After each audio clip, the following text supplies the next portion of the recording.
The air is warm and heavy with the scent of olive oil, mingling with the faint tang of dried herbs. Wooden tables creak under earthenware bowls, while the sun dips low, casting soft golden shadows across bustling ancient streets. Plates are piled high with unfamiliar foods, their textures strange, their flavours sharp, yet life moves quietly around them. Imagine the markets, the kitchens, the careful hands preparing meals that would be tasted centuries later, with a mixture of curiosity and revulsion. Welcome, dear listener, to a quiet corner of history. Settle into your bed, pull a soft blanket close, and perhaps dim the lights, or switch on a gentle fan. Take a deep breath, and let the world soften around you. If you like these soothing journeys through time, feel free to like and subscribe, or simply let yourself drift along. I'd love to know where you're tuning in from, and what hour it is as you listen tonight. It makes our little circle feel cosy and connected. Tonight we'll wander into the kitchens and dining halls of long ago, exploring a world where meals were far from what we would call delicious. Close your eyes for a moment and imagine yourself in ancient Greece. The sun hangs high over the pale stone houses, and the air is thick with a dry, shimmering heat. You've just come back from the local market with a clay jug of fresh goat's milk, still warm from the animal. It seems like a luxury, something wholesome and nourishing. But here is the problem. In this world of blazing Mediterranean summers, without refrigeration, without even the idea of ice boxes, milk has only a few short hours before it turns from drinkable to disgusting. People in ancient Greece lived with this reality every single day. Milk was not a product that could be stored in the pantry or kept cool in a kitchen. Instead, it was consumed almost immediately, or transformed quickly into something else before the relentless sun could spoil it. Imagine waking up in the morning and pouring yourself a cup, only to find by midday that the same milk has thickened, soured, and carries a smell you probably would not want near your nose. Today we casually toss expired milk away, but in a world where every drop of food mattered, that sour jug might still find a use. It is no surprise that Greeks turned to cheese and yogurt so often. These products were not born out of culinary genius alone. They were born out of necessity. Milk was too unstable, too fragile in the summer heat. Turning it into something more solid, salted or fermented was the only way to preserve its value. And so, behind the elegance of Greek banquets and the philosophical discussions of scholars, there were always households quietly wrestling with the problem of spoiling milk. Now, think of how fast it must have happened. A jug brought home in the morning might already be bubbling by afternoon. The smell would change first, then the texture. Perhaps a layer of curd floating on top, perhaps an oily slick forming across the surface. The milk had its own clock, and it ticked much faster than people wanted. The ancients had no choice but to adapt. Some would curdle it deliberately, mixing in herbs or vinegar to disguise the sourness. Others might pour it into a stew, hoping the flavours of garlic and onion, plentiful in Greek kitchens, would mask the milk's decline. But still, one can imagine the frustration. Picture yourself sitting at a humble Greek table, lifting the jug to your lips, only to recoil from the sharp sourness that wasn't there just hours earlier. It is hard not to smile at the thought. If you were there, would you have managed to swallow it politely, or would you have pushed it away, muttering that even philosophy could not excuse such a drink? And yet, to them, this was normal. Spoiled milk was not a surprise, but an expectation. It shaped diets, habits, and even culture. Where we demand freshness, they accepted decay. Where we would complain, they simply adapted. It is in this quiet, everyday struggle against the Mediterranean sun that the story of ancient Greek food begins. Picture the same hot Greek afternoon. You've given up on the milk, which soured before lunch, and now you turn hopefully to cheese. Cheese at least should last longer, solid, salty, and dependable. But here's the uncomfortable truth. In ancient Greece, cheese was not neatly wrapped in wax or tucked away in refrigerators. It was stored in cool corners, in cellars if a family was fortunate enough to have one, or simply left in clay jars covered with cloth. And when food is left like that, in a world buzzing with insects and heavy with heat, nature comes to claim its share. The result? Cheese that often grew mould, spotted with green and blue patches, and, more unsettling still, cheese that became a little ecosystem of its own. Fleas, ants, and even beetles found their way into those crumbling blocks. You can almost hear the faint hum of insects if you close your eyes. To us today, it sounds revolting. but for the Greeks, it was part of daily life. You scraped off the worst of it, brushed away the wriggling intruders and carried on eating. Waste was not an option. The wealthy, of course, had access to better storage. They could afford sealed jars, cooler storerooms, or fresh batches supplied more frequently. But even then, no one was entirely safe from the stubborn reality of Mediterranean insects. Think of an elegant banquet, noblemen reclining on couches, musicians playing softly, and platters of cheese being passed around. From a distance it might look sophisticated, yet up close, one of those platters could very well include cheese that was more alive than dead, its surface crawling just enough to make you hesitate. Would you politely nibble, or would you suddenly find yourself praising the bread instead? What makes this both amusing and horrifying is how normalised it was. Mould wasn't a sign of something to throw away, it was simply part of the cheese's life. In fact, certain kinds of mould were even appreciated for flavour. The Greeks didn't know about penicillin or food safety standards, but they did know that mouldy cheese could still be filling. As for the insects, well, perhaps a little extra crunch was not considered the worst thing. Now imagine being a child in an ancient Greek household. You reach for a chunk of cheese, hungry and impatient, only to notice a small line of ants crawling across it. Your mother swats them away, slices off a piece, and hands it to you as if nothing unusual just happened. You chew slowly, wishing you hadn't noticed, and yet everyone else eats the same without complaint. That was the rhythm of life, accepting what the land and the bugs gave you. If you were there, would you manage it? Would you bite down bravely and tell yourself it's only protein, or would you push the plate away, claiming suddenly that you weren't hungry after all? The thought makes one smile, but in truth ancient Greeks had no luxury of choice. To them mould and insects were not horrors. They were companions at the table. Let us stay in ancient Greece a little longer, where the sun still blazes, the cicadas sing in the olive trees, and the market stalls bustle with voices. You pass by the cheese seller's stand, where the poor shuffle forward to buy whatever crumbling, insect-dotted blocks they can afford. But then your eyes catch something different. A clay jug, sealed carefully with wax held back from common hands. This is fresh dairy, cool and white, and it is not for everyone.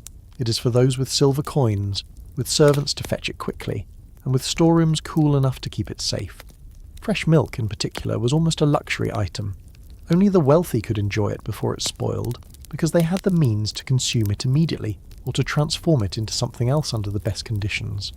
They had access to herds grazed on healthier pastures, and they could command the labour of others to milk goats or cows at just the right hour.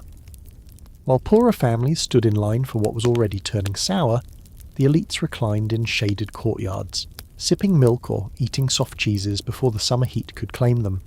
Think of the difference in experience. A poor farmer's child handed a cup of milk might grimace at its sour tang and swallow anyway. Meanwhile, a wealthy household might enjoy milk still warm from milking, its taste sweet and comforting, served alongside honey or bread. The contrast was not only in flavour but in dignity. To eat without fear of mould or insects, to sip without wrinkling your nose, that was a mark of status.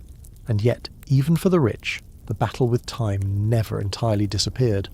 Servants might hurry to carry jugs from the herd to the table, while cooks rushed to turn fresh milk into cheese or yogurt before it went bad. It was a race against the sun, and the wealthy simply had more hands to run it. You might smile at the thought, if you were among them, perhaps reclining lazily while someone else worried about the souring milk, would you feel guilty, or simply grateful for the luxury? This privilege of freshness also shaped cultural attitudes.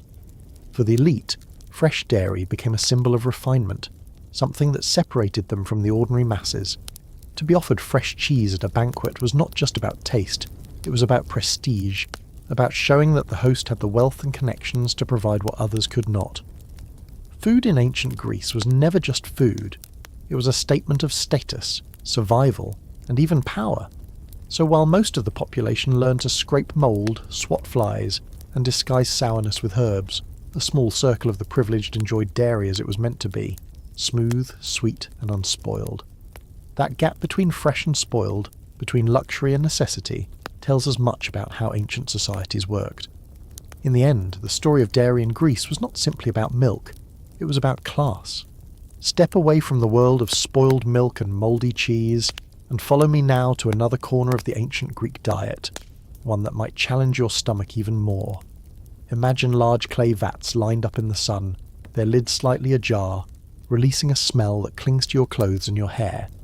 Inside these vats lies fish, small fish, cheap fish, layer upon layer, mixed with salt, herbs if available, and then left to do something that, frankly, sounds less like cooking and more like an accident. They are left to rot, slowly, patiently, until what remains is a thick, pungent liquid the Greeks prized, fish sauce. This sauce, called gyros by the Greeks, was more than just a condiment. It was the flavour of daily life, poured onto bread, drizzled over vegetables, stirred into stews. Think of it as their version of ketchup if ketchup smelled like the back corner of a fish market on the hottest day of the year. To us it sounds unbearable. To them it was delicious, and not just delicious, essential. Salt was expensive, and fish sauce offered both taste and preservation. Picture yourself walking through a harbour town, perhaps Corinth or Athens. You hear the shouts of fishermen unloading their catch, but not every fish is destined for the table. The less attractive ones, the heads, the guts, the scraps, find their way into those waiting vats. Then begins the long, hot wait. Days turn into weeks, and the fish break down into a dark liquid that, once strained, is considered liquid gold for flavour. The smell. Well, imagine trying to sleep at night if your neighbour happened to be making a batch. Would you close your shutters and pray for the wind to shift, or simply accept that this was the perfume of Greek cuisine? The fascination here lies not only in the sauce itself, but in how widely it was used. From the poorest farmer to the wealthiest noble, fish sauce crossed class boundaries. The rich might enjoy a finer, carefully strained version, while the poor were left with the sludge at the bottom of the jar. Either way it ended up on the table. It's almost amusing to think. In a land famous for philosophers, poets and sculptors, some of the brightest minds of the ancient world may have sat discussing the meaning of life, while dipping bread into something made from rotting fish guts. And yet, this sauce endured because it worked. It was cheap to make, long-lasting and packed with flavour. The Greeks tolerated the smell because it kept their food interesting in a world without spices from across the seas or refrigeration to keep things fresh. If you lived then, chances are you would have had no choice but to get used to it. You might even come to crave it, in the same way that today we crave tastes that once seemed odd, like strong coffee or sharp cheese. So the next time you imagine a Greek feast, don't picture just olives and grapes. Picture vats of fish quietly dissolving under the sun, turning into the sauce that tied their cuisine. Together disgusting, perhaps, but also, undeniably, the flavour of an age. Now that we've peeked inside those sun-baked vats of rotting fish, let's move forward to the surprising part of the story. Despite the smell, despite the method, despite every reason you might hesitate to even walk past it, this sauce was beloved. Not just by the hungry poor, but by the wealthiest households of Greece. From fishermen's cottages to marble-floored villas, gyros, the fermented fish sauce, was the great equalizer of taste. Think about that for a moment. Most foods in the ancient world screamed of class divisions. The rich dined on fresh fruit, fine bread, roasted meats, while the poor made do with mouldy loaves and stews of whatever could be boiled together. But fish sauce was different. Everyone used it. Everyone wanted it. The difference was only in quality. A wealthy family might pour clear, carefully strained sauce, bottled in elegant jars and served alongside honeyed wine. A farmer might scoop the sludge from the bottom of the barrel thick and gritty and stir it into barley porridge. But at the heart of it, both were enjoying the same sharp, salty hit of flavour. It is almost comic to imagine. A nobleman reclining on a couch, crowned with a wreath of ivy, waving for his servant to bring more sauce. While just a few streets away, a fisherman's wife is ladling out her own portion of the same pungent liquid to make vegetables bearable. One eats in gold cups, the other with wooden spoons, but both wrinkle their noses at that unmistakable smell, and both lick their fingers afterward. Why was this so universal? Because food in ancient Greece without it could be painfully bland. Bread was coarse, barley was heavy, and vegetables were simple. Meat was rare for the poor, and even when available, preservation methods often robbed it of taste. Fish sauce, disgusting though it may sound to us, transformed all of that. A spoonful could make a stale stew come alive, turn dry bread into something almost exciting, and disguise the off notes of food that was already half spoiled. It was both seasoning and survival. Even writers and philosophers noted its place in life. Some praised it as essential to the table, others mocked it for its smell. But no one ignored it. That alone tells you its importance. In a way, gyros was the one thing that tied Greek society together. Rich and poor, city and countryside, they all tasted the same sharp, salty flavour. If you were living in that time, chances are you too would have used it. At first you might complain, covering your nose, muttering that this was worse than spoiled milk. But then slowly, you'd find yourself reaching for it anyway. Because after a day of dry bread and bitter greens, that rotten fish sauce would make everything taste just a little better. Disgusting, yes, but beloved all the same. So we've seen how fish sauce was made and how strangely beloved it was by rich and poor alike. But now comes the side effect, one that no one could really escape. If fish sauce was everywhere, then so too was its smell. Imagine stepping into an ancient Greek home around dinner time. The air is warm, the hearth is glowing, and from the clay pot on the fire rises steam that smells, well, less like a comforting stew and more like the back end of a harbour. That sharp, unmistakable tang of rotting fish guts lingered in almost every dish. You couldn't run from it. Bread dipped in fish sauce, vegetables drizzled with it, barley porridge, soups, even roasted meats, all carried the same heavy odour. For us today, it's hard to imagine such a constant presence. Perhaps the closest modern comparison is garlic. We add it to so many meals that we hardly notice it anymore, even when it clings to our breath. But fish sauce in Greece? It didn't just cling to your breath. It clung to your walls, your clothes, maybe even your neighbour's patience. Picture a banquet. Guests recline on couches, musicians play their lyres, and slaves move gracefully with trays of food. Everything looks elegant, dignified, until you lean in close. The olives glisten, but they smell faintly of the same fishy tang. The stew is rich, but its aroma has the same sharp bite. Even the bread has been dipped for flavour. And suddenly you realise, despite the wealth, despite the silk robes and the golden cups, the smell of rotting fish is the true guest of honour at this table. And what of the poor? For them, the odour was even more unavoidable. A simple meal might consist of barley bread soaked in water and flavoured with a splash of fish sauce. Imagine chewing that in the midday heat, the scent drifting up with every bite. Complaints were few, not because they didn't notice, but because this was simply life. The Greeks knew their food smelled strong, and they leaned into it. Now, imagine yourself there. Would you tolerate it? You sit down, hungry after a long day, only to be handed a bowl of stew that smells like low tide. Would you politely smile, take a cautious spoonful, and tell yourself it's not so bad after a while? Or would you secretly dream of fresh fruit, anything that didn't carry the same overwhelming aroma? It's hard not to laugh at the thought. Perhaps even Plato, while pondering the meaning of existence, was distracted by the scent of fish sauce on his neighbour's breath. And yet, this overpowering odour was not seen as disgusting. It was normal. It was expected. It was, in fact, a comfort, because it meant flavour in a world that otherwise lacked it. What we might recoil from today was once the smell of home, of family meals, of celebration. A little horrifying, yes, but also strangely endearing. So after enduring the overwhelming odour of fish sauce in nearly every meal, you might think bread would be your saving grace.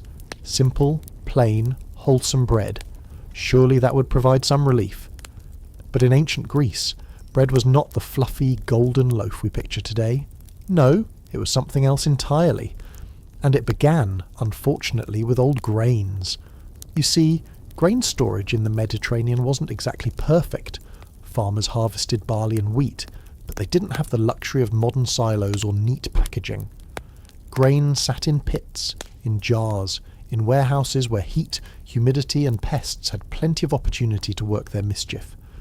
By the time those grains reached the baker's hands, they were often far from fresh. Some were shriveled, some carried mould, and some had little chew marks from the mice who had helped themselves along the way. Still, waste was not an option. Grain was survival. People sifted through what they had, pounded it into flour and baked bread as best they could. The result? A loaf that was dense, heavy, and sometimes speckled with more than just seeds. Eating bread in ancient Greece could feel a little like chewing history itself, dry, gritty, and occasionally questionable in flavour. Now imagine yourself sitting at a modest table, dipping that bread into stew. At first bite you notice the texture. Not soft, not airy, but rough, almost sandy. And then, if you're unlucky, a hint of mustiness drifts across your tongue, the telltale sign of grain that had been stored a bit too long. Perhaps you chew slowly, politely, because what else can you do? Bread was the backbone of the Greek diet. You couldn't simply push it aside and ask for something better. For the poor, this was daily reality. Bread filled the belly, even if it wasn't pleasant. They didn't dream of fresh loaves with golden crusts. They hoped only for enough to go around, regardless of how stale or odd-tasting it might be. For the wealthy, conditions were only a little better. They had access to finer wheat, sometimes imported, but even that couldn't escape the limitations of ancient storage. Everyone, from philosopher to farmer, knew the taste of bread that carried the faint memory of its long journey from field to oven. And here's where we can't help but smile. Imagine offering such bread to a guest today. You'd apologise, rush to the store, insist that this wasn't your usual standard. But in ancient Greece, your guest would simply nod, tear off a piece, and dip it in fish sauce. Because bad bread, like strong-smelling condiments, was simply part of life. So the next time you break into a fresh, warm loaf, remember that in ancient Greece, fresh was more wishful thinking than reality. Bread was survival, not comfort. And yet it kept people going. Musty or not, it was the fuel of an entire civilization. By now you've seen how old grains made for stale, musty bread. But as if that weren't enough, there was an even, less appetizing companion waiting on many loaves.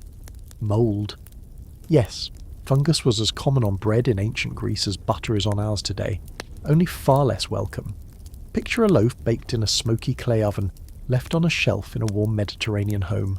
There's no refrigeration, no neat bread box, and no preservatives. Within a day or two, spots begin to bloom across the crust. Green, white, sometimes even black. Fungus thrived in that climate, and bread, being dense and moist, offered the perfect breeding ground. For the poor, who could never afford to throw food away, those mouldy loaves still found their way to the table. Imagine tearing off a chunk of bread, only to see faint fuzz clinging to the edges. Did people scrape it off? Almost certainly. A sharp knife or even a fingernail would do. The bad part removed, the rest went into the pot or stew, softening in liquid and disguising its flavour. Waste was worse than disgust. Hunger dulled the senses, and necessity made people inventive. Now it's easy to laugh or wince at the idea. Would you do the same? Would you scrape mould from a loaf and declare it good enough, or would you push it aside in horror? Today, we view mould as dangerous, something that sends bread straight to the trash. But in the ancient world, the line between edible and inedible was blurrier. People lived closer to their food and closer to its decay. For the wealthy, mould was less of a daily burden, but not absent. Even the best wheat bread could succumb to fungus in storage. A slave might discreetly cut away the worst patches before serving, hoping no guest noticed. And if a little musty flavour lingered, well, there was always the overpowering odour of fish sauce to cover it up. Of course, there's an irony here. While mouldy bread seems repulsive to us, not all fungi were feared. In fact, some physicians of the time even believed mould carried healing properties, applying it to wounds as a primitive kind of medicine. So, that mouldy loaf on the table might have been unpleasant, but in another context it was a tool for survival. Still, for the average Greek family, fungus meant another reminder of hardship. Bread was the foundation of their diet, yet it was never guaranteed to be fresh or clean. Each bite carried a hint of decay, and people accepted it with resignation. They didn't celebrate it, but they endured it. And perhaps that's the most striking thing. What we call disgusting was, for them, simply normal. Mould was part of life, and if you were hungry enough, you didn't see it as a barrier, you saw it as dinner.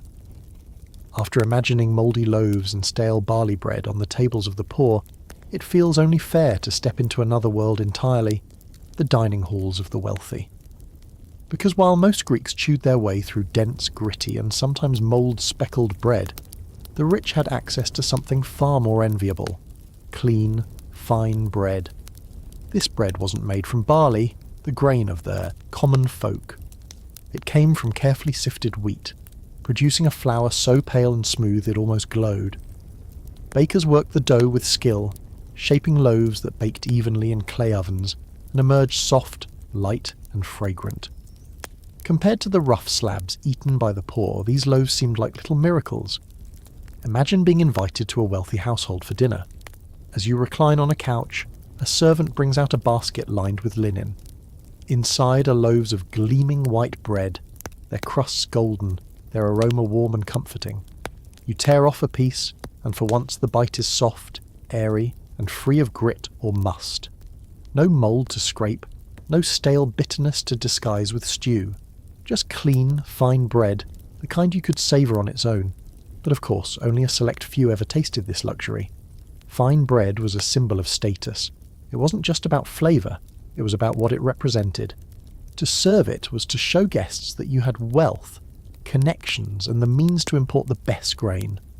For the rest of society, it was a distant dream, something they might glimpse at festivals or smell, wafting from a rich man's table but never truly share. The contrast is almost comical. While farmers chewed through rock-hard barley loaves that might break a tooth, aristocrats dipped their feather-light slices into honey or olive oil, chatting about philosophy as though life itself were made of silk and sweetness. And yet, one can't help but wonder, would you really enjoy it, knowing that most of the world around you was scraping mould off their food? Or would guilt creep in? The truth is, probably not. Privilege tends to blind the senses, and for the wealthy Greeks, bread was another reminder of how high above others they stood. Still, there's a human side here too. Imagine a poor labourer catching the scent of that clean bread while passing the villa of his employer. He may have sighed, but he also may have dreamed, for his children, if not for himself, of one day tasting something that pure. Bread wasn't just food, it was hope, identity, and a measure of one's place in society. So, while most of ancient Greece lived with mouldy loaves and hard crusts, a fortunate few enjoyed bread that was soft, white, and free from decay. And in that simple loaf, the entire divide between rich and poor was baked into history itself. By now we've trudged through mouldy bread, sour wine, and the ever-present tang of fish sauce. And just when you think the Greek table couldn't get any more overwhelming, along comes another strong companion: garlic. Yes, garlic wasn't just a seasoning in ancient Greece, it was practically a food group. Garlic was cheap, it was abundant, and it was believed to be good for health and strength. Soldiers carried it on campaigns, athletes ate it before competitions, and farmers chewed it in the fields. And when it came to cooking, garlic found its way into almost everything.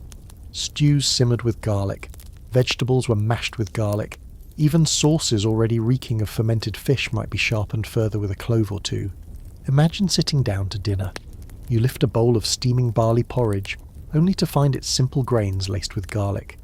You take a bite of roasted lamb, but its flavour is hidden beneath a pungent veil. You dip bread into olive oil, but of course the oil has been pressed with garlic too. In fact, by the end of the meal, it becomes difficult to tell what the main ingredient was: meat, fish, or barley. The taste that dominates is garlic, garlic, and more garlic. Now, to be fair, garlic did serve a purpose. It added sharpness to otherwise bland food, and it helped mask less pleasant flavours, the musty notes of old grain, the sourness of wine, and yes, the unmistakable smell of fish sauce. But at what cost? Garlic clings to the breath, it clings to the skin, it clings to the very air. In a small home, without modern ventilation, the scent must have been impossible to escape. Picture yourself walking through a bustling Greek marketplace. You pass by stalls of olives, figs, and cheese. But beneath it all is a constant undercurrent, the smell of garlic rising from nearly every basket and pot. And when you strike up a conversation with a merchant, the odds are good that his breath alone could tell you what he had for lunch. There's humour here, of course.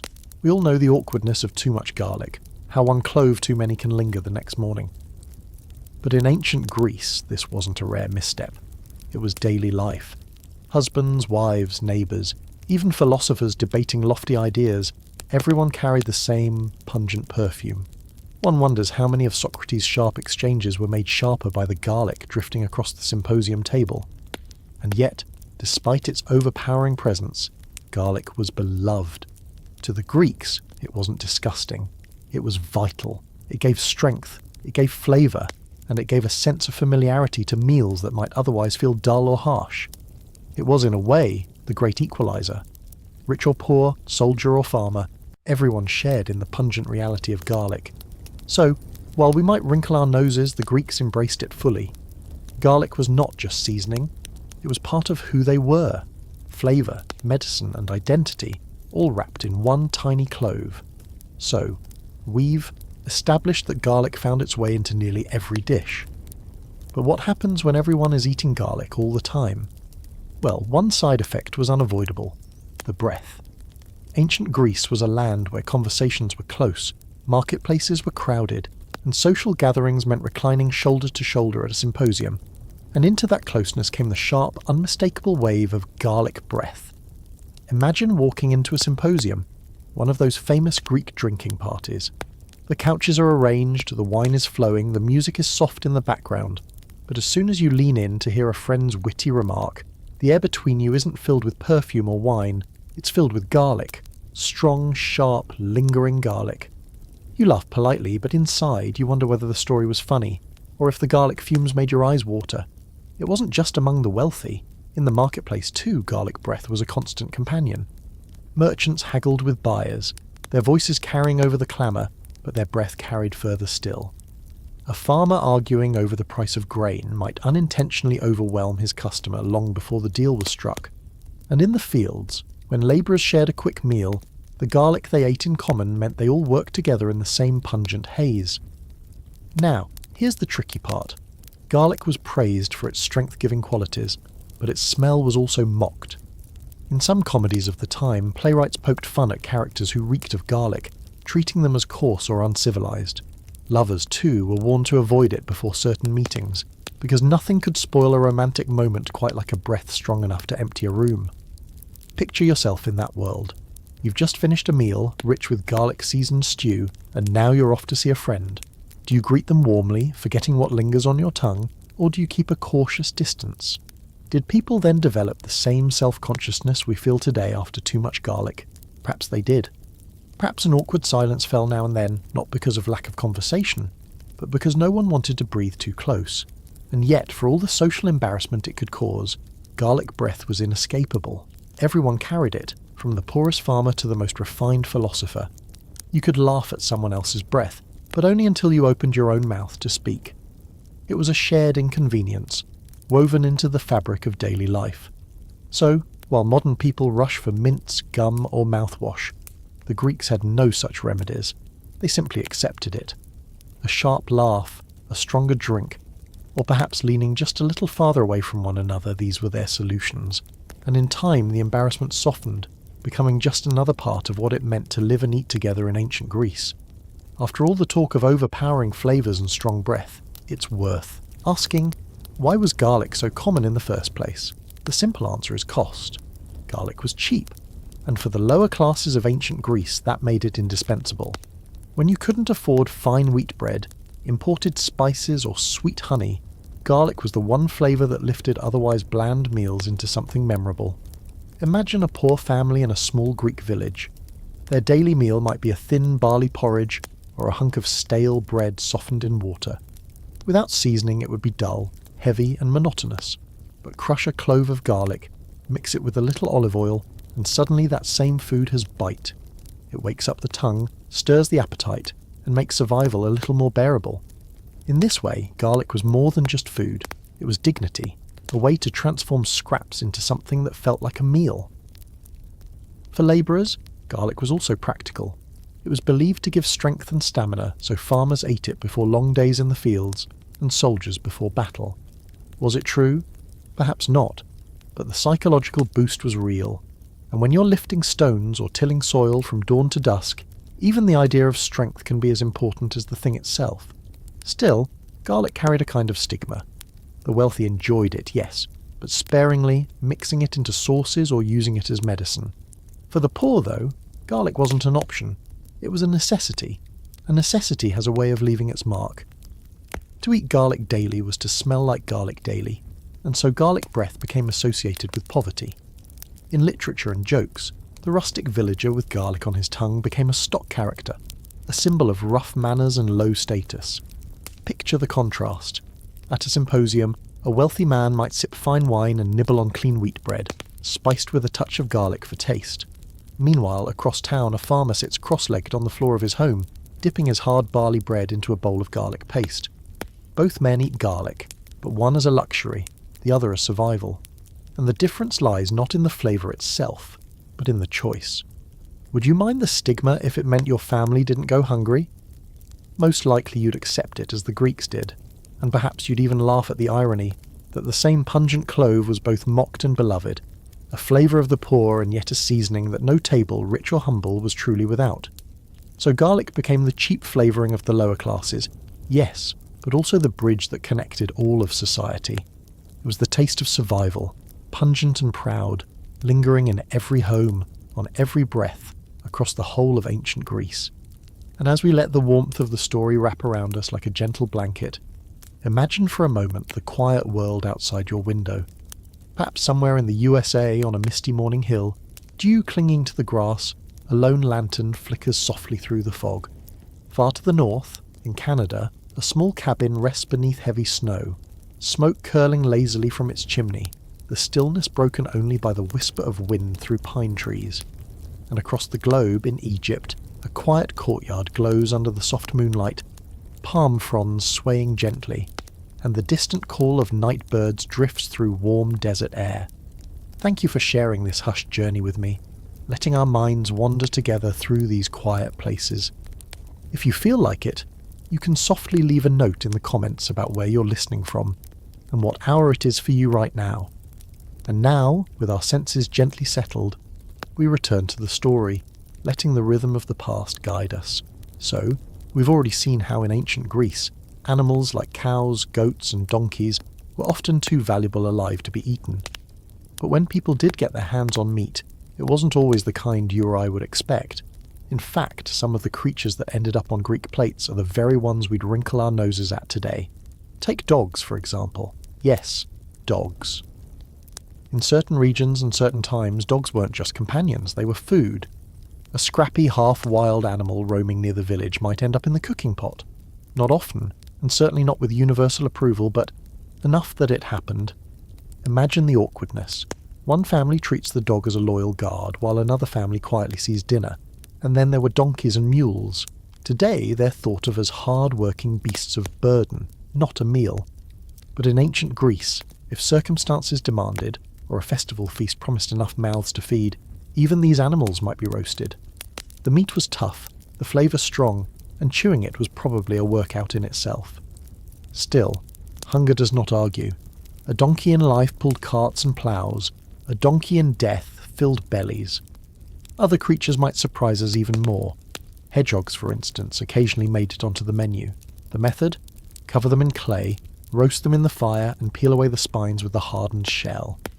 It sounds shocking now, but for the Greeks, it was a clever way to make use of what nature offered. Snails, too, were common, gathered after rain showers and tossed into stews. What we consider a French delicacy today was, for the Greeks, a simple, earthy meal. Of course, not all of these foods were everyday staples. Many were fallback options, meats eaten when times were lean, or when sacrifice rituals made certain animals available. Still, the variety reminds us that the Greek diet wasn't neatly divided into acceptable and disgusting. It was practical. If it had protein, if it could fill the stomach, then it was considered. Now pause for a moment and imagine yourself at a Greek table. A platter is set before you, but instead of lamb or goat, it holds something unfamiliar, perhaps roasted donkey, perhaps a hedgehog stew. Would you smile politely, take a cautious bite, and remind yourself that it's all part of the experience? Or would you hesitate, searching for a discreet way to pass the dish along? It's easy to laugh, but the truth is simple. Survival blurs the lines of what's edible.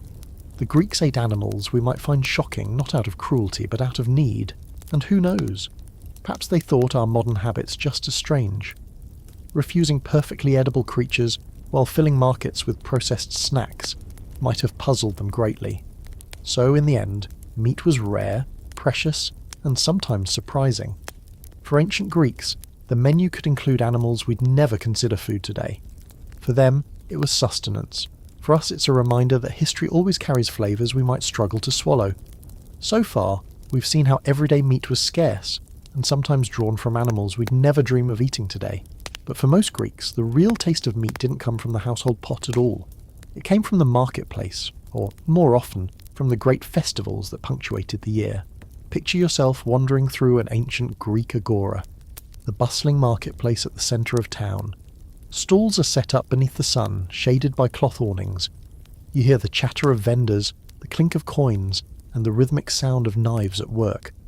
But unlike our modern markets, where rows of fresh cuts are neatly displayed, Greek stalls were modest, and meat was not the star attraction. Most booths offered bread, olives, or dried fish. When fresh meat appeared, it was usually the leftovers from religious sacrifices. Sacrifice was the true gateway to meat. When a bull, goat, or pig was offered to the gods, only a portion was burned on the altar. The rest was divided among the community. After the priests took their share, the remaining cuts found their way to the stalls. So the average Greek who couldn't afford to slaughter an animal could still afford to buy a piece here, even if it wasn't the choicest cut. Imagine queues forming, the crowd jostling, each person hoping to walk away with a scrap to take home. And then came the festivals, grand occasions that turned scarcity into abundance, at least for a day. At the Panathenaic festival in Athens, for instance, hundreds of animals might be sacrificed in honour of Athena. The smell of roasting meat filled the air, drifting down streets and over rooftops. For many ordinary Greeks, this was their only chance to eat fresh, tender cuts of beef or goat. Imagine the excitement, the laughter, the plates passed around. Children who normally knew only bread and vegetables suddenly tasted roasted lamb dripping with fat, its flavour rich and unforgettable. But festivals also came with chaos. Market stalls overflowed, buyers shouted, and meat that was plentiful one moment disappeared the next. If you weren't quick, you might end up with little more than scraps, or worse, paying too much for a cut that had already turned questionable in the heat. And without refrigeration, timing was everything. Festival meat was a feast, but it was also a gamble. Eat it fresh, or regret it tomorrow. For the poor, though, even scraps were worth it. A sliver of meat stretched into a stew could flavour barley porridge for days. Bones were boiled until they gave up every trace of fat and marrow. Nothing was wasted, because nothing could be. So, the marketplace and festivals gave Greeks their rare encounters with meat. Not daily, not even weekly, but enough to remind them of its taste and power. To us, it might feel tragic. Imagine waiting all year for something we take for granted at the supermarket. But for the Greeks, the rarity made it sacred, communal, and deeply memorable. When you think back to the handful of wild weeds that filled the Greek cooking pot, it's easy to wonder, how could anyone eat this willingly? Leaves so bitter they made the tongue curl, stalks so fibrous you had to chew endlessly, flavours sharp enough to sting the throat. But the truth is, in the ancient world, survival mattered more than taste. Imagine yourself in a small Greek household, the clay hearth glowing faintly in the corner. On the table sits a bowl of porridge made from barley, thin and watery. Into it, someone has tossed a bundle of gathered greens, nettles, sorrel, dandelion leaves, maybe even thistles if that's what the hills offered. No one asks whether it tastes good. The question is simple: does it fill the stomach or not? The Greeks, for all their love of drama and philosophy, did not live in an age of abundance. Drought struck, harvests failed, and trade could be unreliable. Grain shortages haunted every city-state. And so, when fields grew bare, people turned to whatever could be plucked from hillsides and rocky soil. These bitter greens, boiled into stews or eaten raw with a splash of vinegar, became a kind of lifeline. The flavour may have been harsh, but the alternative was hunger. Even the wealthy were not entirely spared. While aristocrats could afford better bread or imported delicacies, they too knew the value of resilience. A dish of boiled greens might appear alongside fish or cheese, not because it was loved, but because it was dependable. There's a kind of humility in that, a reminder that the earth provides, even if she does not always season her gifts kindly. For the poor, the story was starker. Children gnawed on wild onions, sharp enough to bring tears to their eyes, while their parents brewed rough teas from herbs that grew like weeds. Meals were not about delight, they were about enduring to the next day. And here perhaps lies a thought worth smiling at. How many of us today, faced with such a plate, would grimace and push it away? Yet for them, it was not only accepted, it was expected. If you were alive to complain, you were already lucky. The Greeks even had proverbs about endurance at the table. One might say that to eat bitter greens was to learn patience, to accept hardship with dignity. And maybe, in a way, these foods trained the body and the spirit alike. The tang of sorrel, the toughness of chicory, the astringency of nettles. All of them taught lessons in resilience that richer flavours could never give. So, while taste mattered in the feasts of the wealthy, or in the fragrant sacrifices to the gods, daily life was not about culinary pleasure. It was about filling bowls with something, anything that kept hunger at bay. Bitter greens, rough bread, and a splash of oil or vinegar. It was not a recipe for joy, but for survival, and survival, in the end, was the true measure of a meal. If you had lived in ancient Greece, the smell of fish would have been as familiar to you as the sound of cicadas on a summer afternoon. But not fresh fish. No, that was a luxury for the lucky few living right on the coast.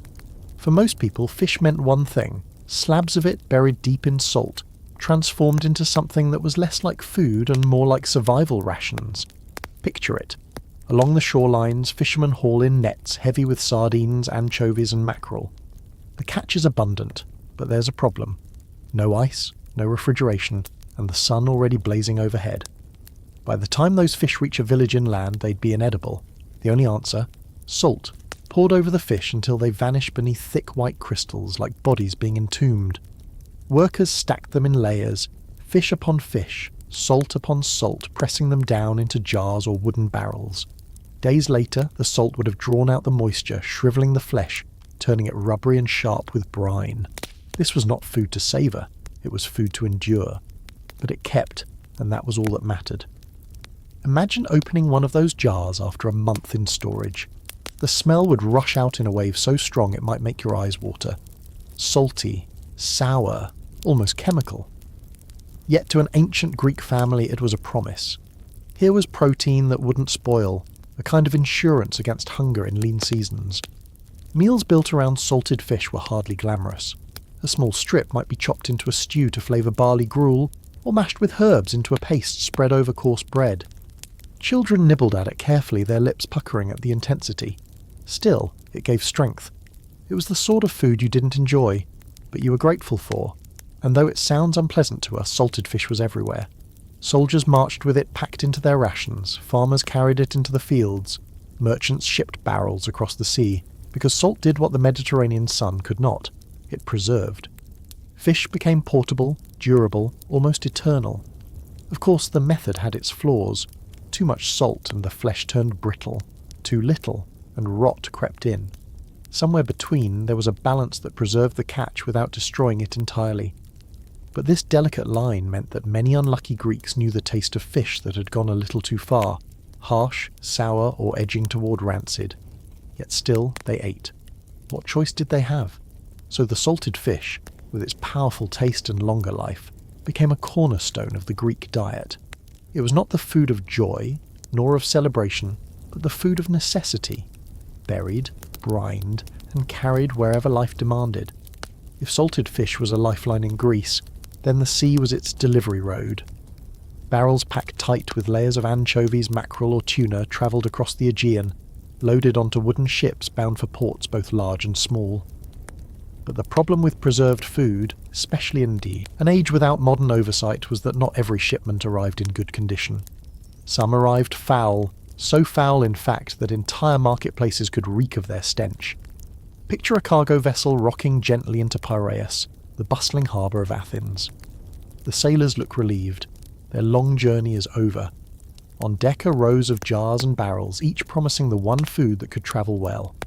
Dock workers haul them ashore, rolling them across wooden planks, stacking them on carts. The crowd gathers quickly, eager for a share. After all, fish from distant coasts was often cheaper than local produce. But when one barrel is pried open, the air changes.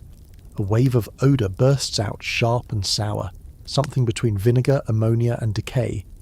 The fish inside, once neatly salted, has turned slimy. Too much heat, too much time, perhaps the barrel leaked seawater. Whatever the reason, the cargo is spoiled. And now, the question hangs: throw it out, or sell it anyway? More often than not, it was sold. After all, wasted food meant wasted money. A merchant might mix the bad fish with fresher cuts, hoping the smell wouldn't give it away. Or he might sell it to poorer buyers at a discount. For families with empty cupboards, the bargain was tempting. A little rot, they reasoned, was better than nothing. Boil it long enough, drown it in garlic or herbs, and maybe it would pass for edible. Of course, the taste told the truth. Greeks joked, sometimes grimly, about fish that fought back against the stomach, or sauces so foul they chased neighbours out of the room. Imagine sitting at the table, chewing dutifully while silently wishing you could eat anything else. Yet hunger won over disgust time and again, and so these foul shipments became part of the rhythm of life. You might get lucky, fish that were salty but solid, strong but nourishing, or you might get unlucky, fish that lingered in your house long after the meal, the smell creeping into your clothes, your walls, even your sleep. But the remarkable thing is that the trade never stopped. People accepted the risk because they had to. Salted fish was portable, affordable, and, at least most of the time, safe enough to keep a family alive. The foul shipments were the shadow that came with that necessity. In the end, survival did not smell sweet. It smelled like brine, rot, and the gamble of the sea. And in Greece, that was simply the price of eating.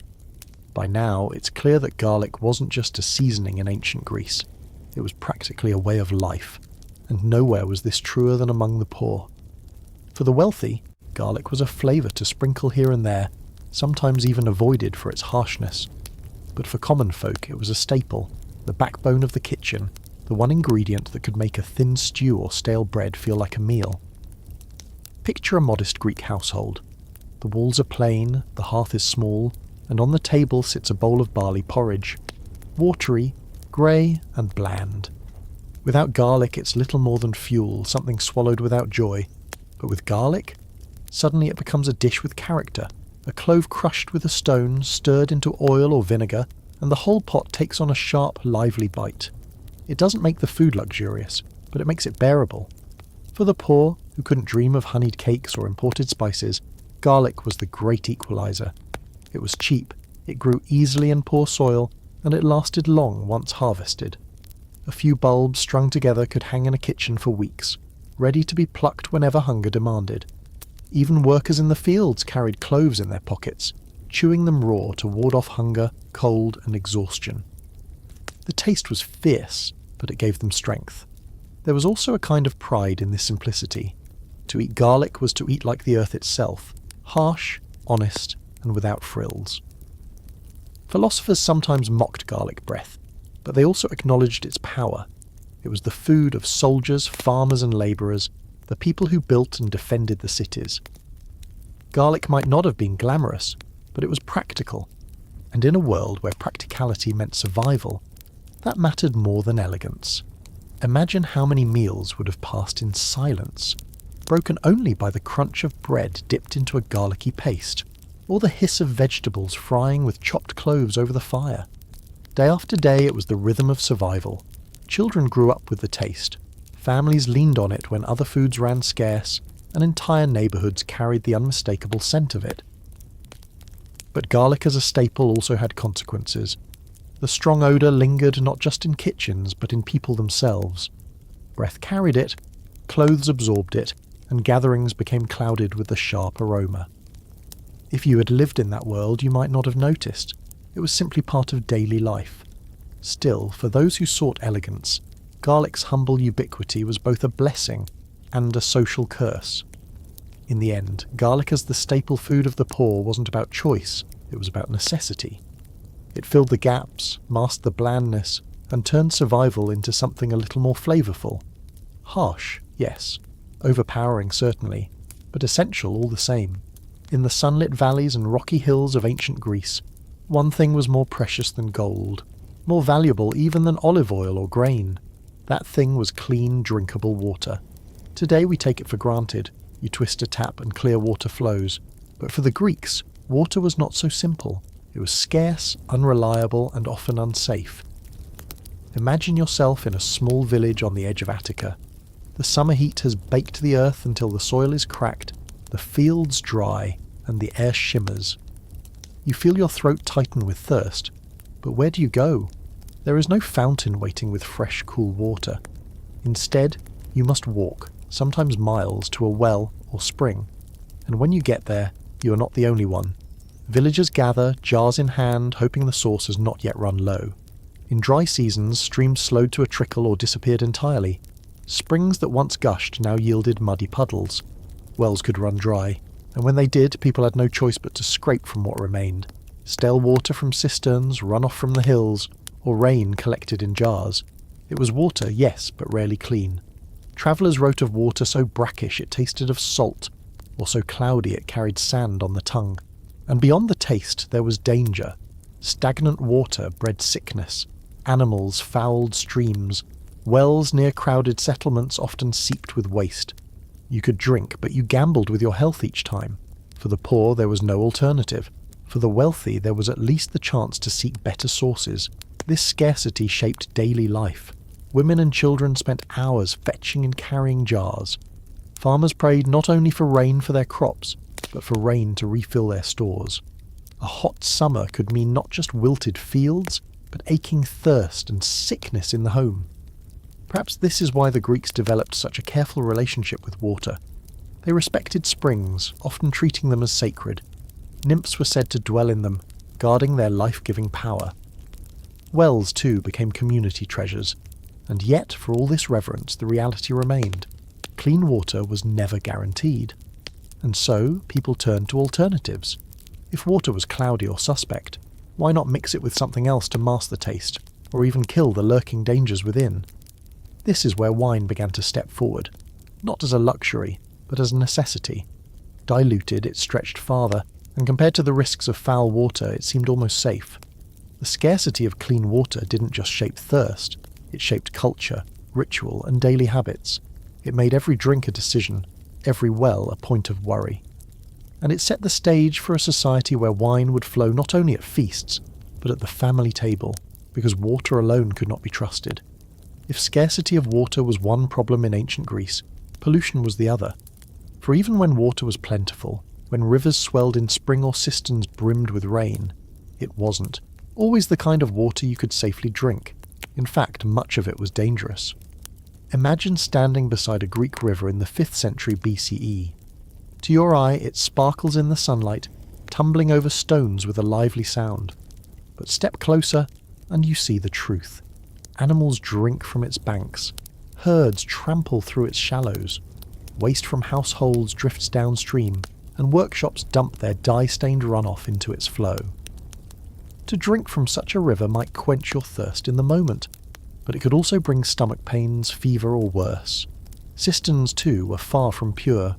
These stone-lined basins collected precious rainwater during the wet months, meant to be drawn upon when summer brought drought.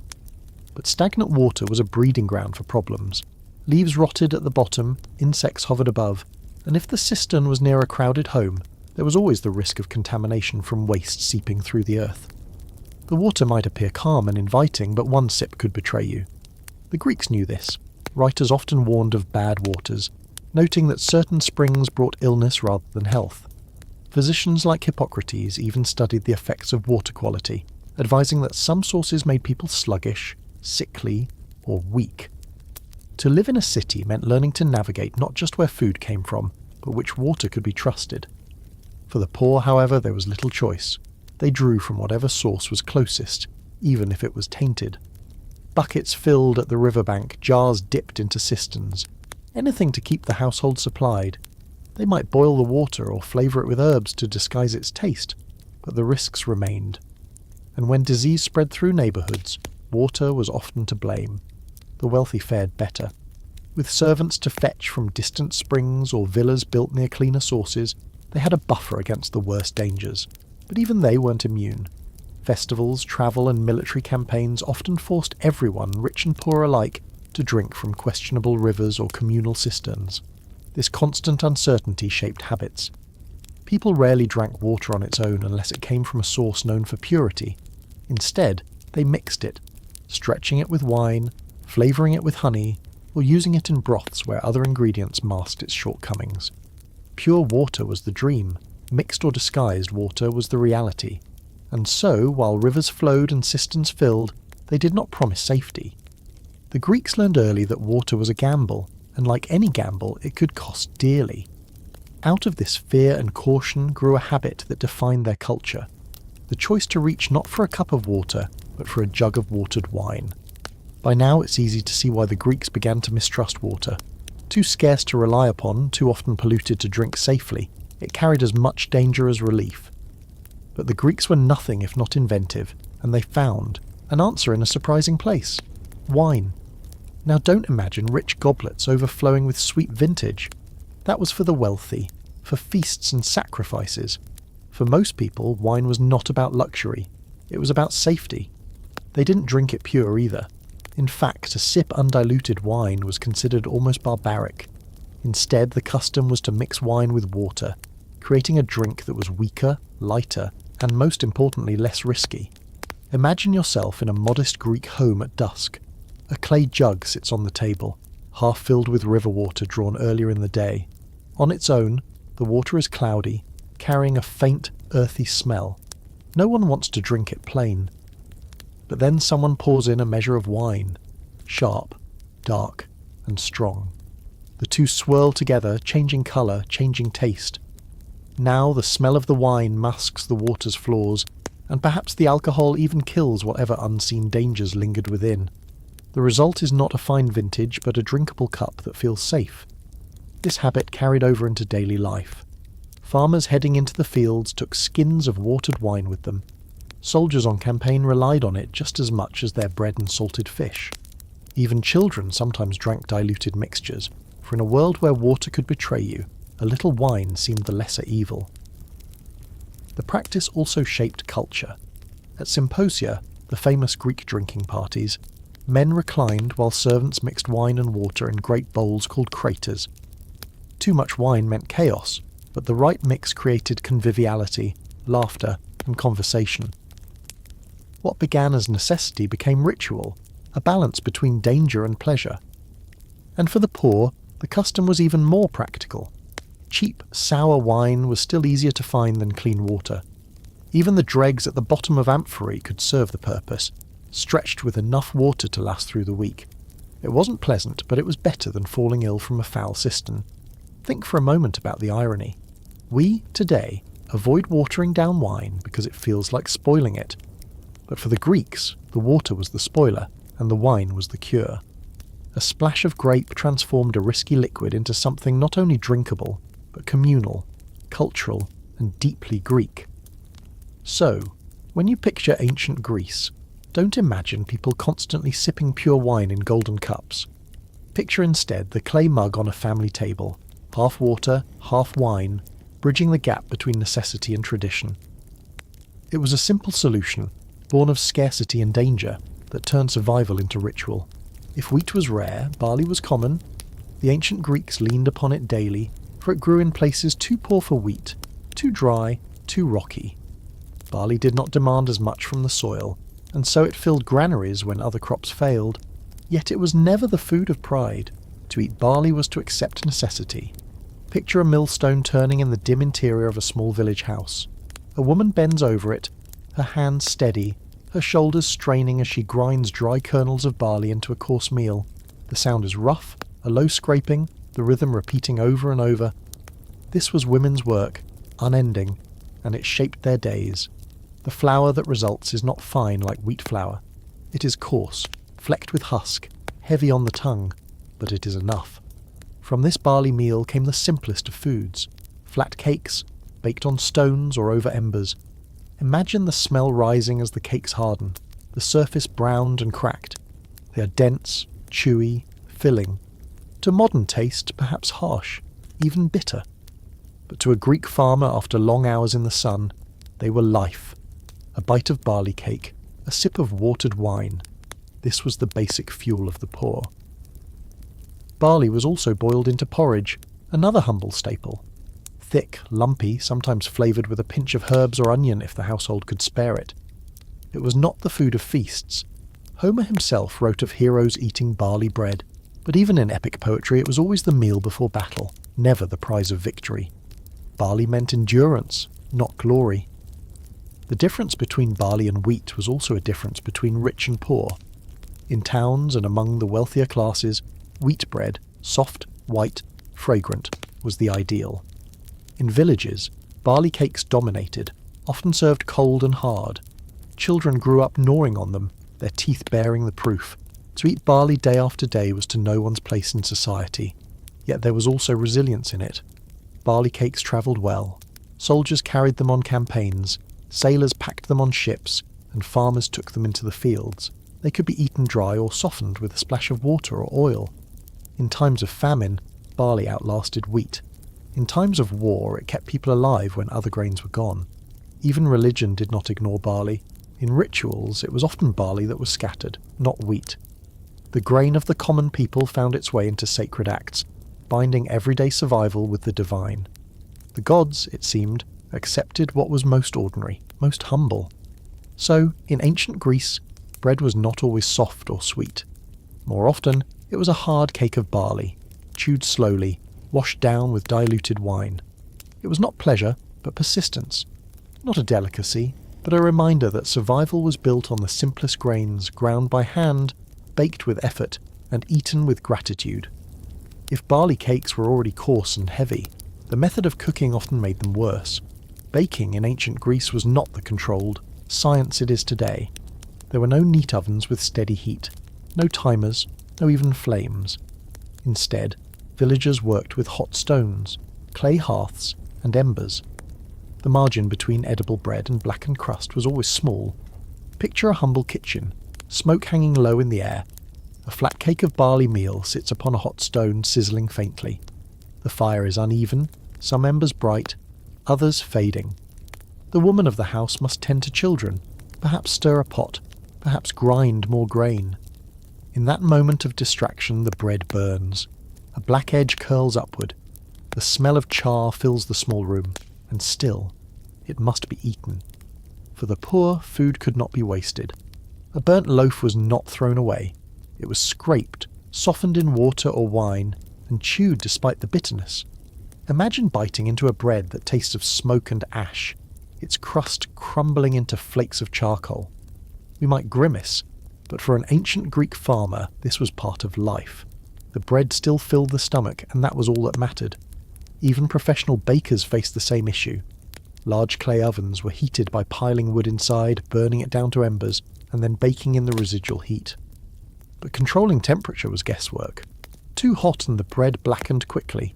Too cool, and it remained doughy inside. And in a society where barley was the norm, precision mattered less. The bread was already heavy and plain, burnt crust was almost expected. The taste of charred bread became so common that it hardly raised complaint. In fact, some believed that the bitterness aided digestion, though this was more hopeful thinking than medical truth.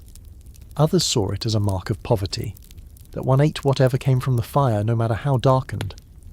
Only the wealthy, with access to finer wheat, professional bakers, and better ovens, could expect soft golden loaves. The burnt crust also carried another burden: embarrassment. Guests could easily judge a household by the bread on the table. A well-baked loaf suggested care and skill, a scorched one whispered of neglect or lack of resources, yet most homes had no choice. When fire is your only tool, perfection is rare. Still, survival overshadowed pride. Families broke the charred bread, dipped it in oil or diluted wine, and shared it in silence. Children grew used to gnawing the black edges, their teeth stained by grit and smoke. Sailors carried burnt loaves on voyages, soldiers chewed them on the march, and farmers swallowed them at dawn before heading to the fields. Burnt or not, bread was bread. So in ancient Greece, the daily loaf was often less a delight than a trial. Overcooked, uneven and smoky, it carried the mark of fire as much as the taste of grain. To eat it was to accept the roughness of life itself, harsh, imperfect, yet sustaining. If burnt bread was a frequent disappointment, its texture brought another struggle. Ancient Greek loaves were not soft, fluffy clouds like the bread you and I might imagine. They were hard, heavy, packed with fibre, and astonishingly lacking in flavour. Barley, the poor man's grain, was full of husk. Even after grinding, tiny flecks of bran clung stubbornly to the meal. When baked into loaves or cakes, these husks gave the bread a coarse bite. Imagine chewing through a slice that scratches against your teeth, resisting every bite. It filled the stomach, yes, but offered little pleasure. The phrase daily bread in Greece did not mean joy, it meant endurance. In many homes, bread grew so firm after a single day that it could no longer be bitten directly. Instead, it had to be soaked in wine, water, or thin broth to soften it enough for chewing. A guest might sit at a table, dipping hard chunks of barley bread into a communal bowl, watching them dissolve slowly before daring to eat. The ritual was less about taste and more about survival. The lack of flavour was another curse. Bread, stripped of sweetness and richness, became merely a carrier of other foods. Olives, onions, garlic or fish sauce. These were what gave it life. The bread itself was bland, dry, a neutral canvas for stronger flavours. To eat it alone was almost an act of punishment. One can imagine children wrinkling their noses, adults sighing as they forced another bite. And yet this was the foundation of the Greek diet. Whether you were a farmer in the fields or a soldier in the ranks, hard bread travelled with you. It could last for days, even weeks if stored carefully. Flavour did not matter as much as durability. A loaf that tasted of nothing was better than no loaf at all. But the toll on the body was real.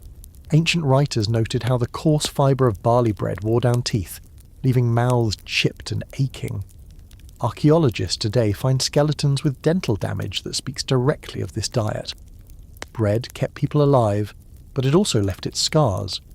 For the wealthy, wheat bread told a different story.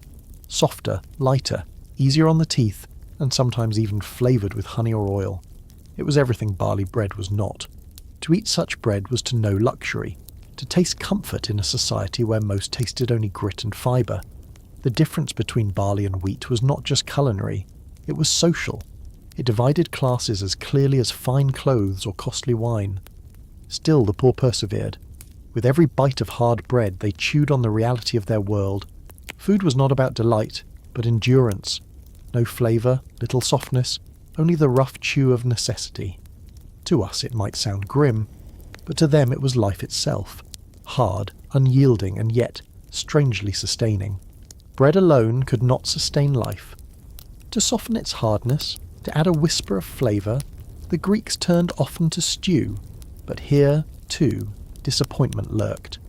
For in most homes, there was not a fresh pot bubbling with new ingredients each day. Instead, one humble stew was prepared in the morning and reheated again and again until night. Picture a clay pot sitting on a smoky hearth at dawn. Into it go scraps of vegetables, perhaps a few beans, maybe a sliver of salted fish if fortune smiles. The pot simmers as the household wakes. By midday, it is ladled out to soften the coarse bread and fill empty stomachs. And when evening comes, the same pot is set over the fire again, reheated, thickened, sometimes souring yet still eaten.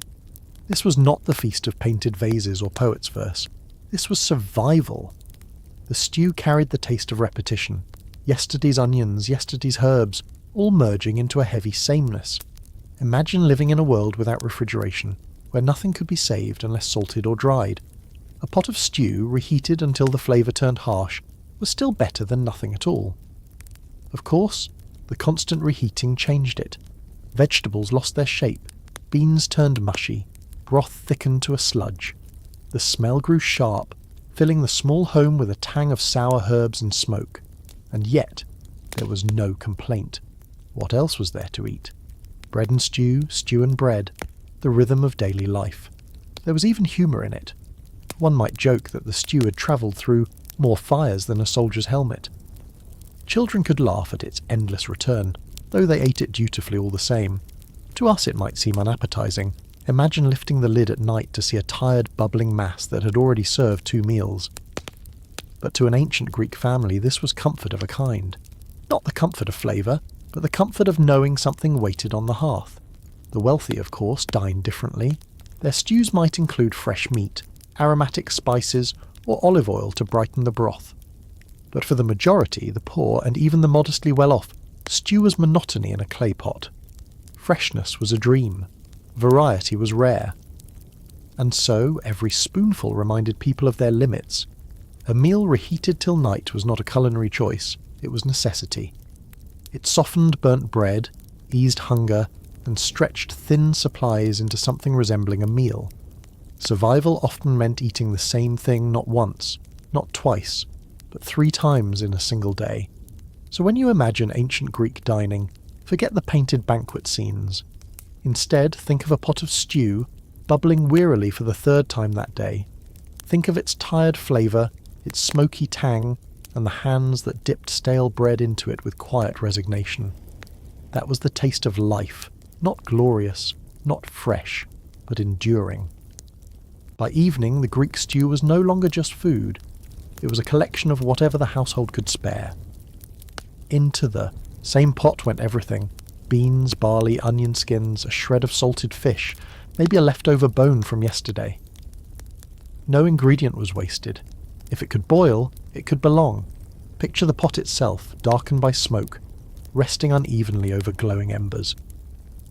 A child runs in from the courtyard with a handful of wild greens, freshly plucked but already wilted. Into the pot they go. The father returns from the fields, placing down a small scrap of dried meat. That too disappears into the bubbling mixture. Even bread crusts, too hard to chew, were tossed inside to soften. Slowly it became a stew less defined by recipe and more by survival. The result? A flavour no poet would dare to describe. Bitter greens fought against salty fish. Onion and garlic masked what they could. Barley thickened the broth, making it heavy rather than rich. It was not cuisine, it was chaos simmering in clay. And yet, when the family gathered at night, bowls were filled without complaint, because taste mattered less than fullness. In truth, the practice was practical. Ancient Greek kitchens did not have the luxury of storing leftovers in tidy jars. Meat spoiled quickly, vegetables wilted in the sun, and bread hardened overnight. To keep food safe, it had to be boiled, salted, or dried. The pot of stew became a daily vessel of preservation, keeping scraps edible for another few hours. Sometimes travellers or neighbours would join in, and the pot expanded its collection. A guest might contribute a carrot, a wedge of cheese, or even a strip of dried squid. Whatever arrived went in. The pot became a symbol of community sharing, though no one pretended it was delicious. And still, there was humour. Imagine a guest lifting a spoon, pausing and asking, "What exactly is in this?" The answer inevitably was everything. A shrug, a laugh, a resigned bite. It may have tasted strange, but it bound people together. Everyone ate from the same pot, and everyone shared in its mystery. For the wealthy, the story was different. Their kitchens separated courses, flavoured with herbs, honey and oils. Their pots did not swallow scraps, but followed recipes served in polished dishes. But the ordinary Greek family had one pot, one fire, and one method. Throw in what you had, and pray it lasted. To us, it might sound unappetizing, even a little grim. But in those days, waste was unthinkable. Every scrap of food carried the labour of fields, mills, and markets. To let it rot was a sin against survival itself. And so, into the pot it went. Fish bones, barley husks, onion skins, all simmered into a stew that was less about taste and more about necessity.